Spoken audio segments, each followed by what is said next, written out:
Ikigo cy'igihugu cy'ubuzima RBC cyatangaje ko icyorezo cya COVID-19 cyongeye kugaragara mu Rwanda nyuma y'uko mu bihugu bitandukanye by'isi hashize iminsi kiri kwiyongera.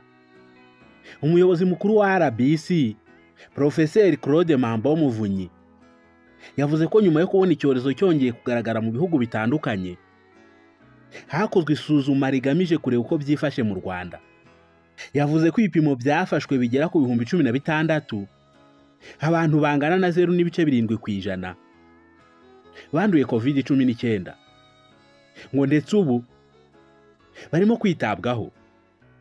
Yagize ati tukimara kubona ko hari abanduye muri Leta Zunze Ubumwe za Amerika twakoze isuzuma dusanga hari abanduye bagaragara.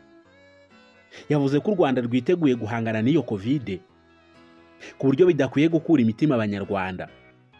Yagize ati nta kintu cyatera ubwoba gihari kuko ababonetse ntabwo barembye, ni ibintu bisanzwe by'ibicurane ariko banafite COVID-19 iri kuri 1% mu bipimo byafashwe bigera ku 16,000.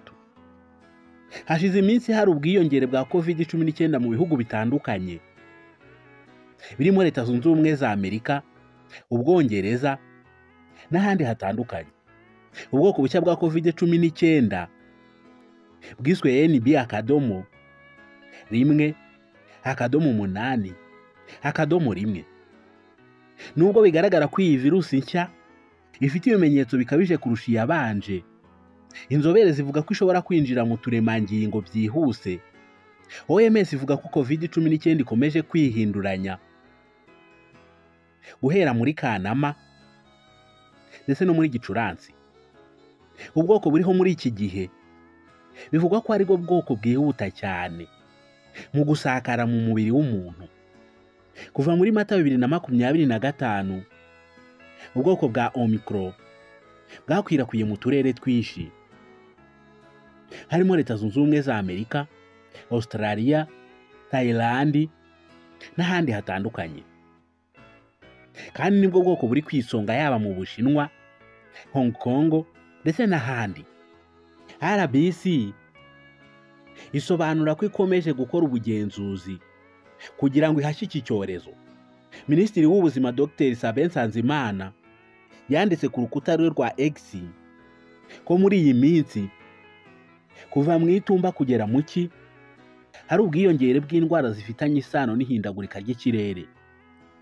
Yatanze urugero ku bicurane biterwa na virusi ya influenza ndetse na COVID-19. Asaba abantu kwirinda kwanduzanya. Ati tugire isuku.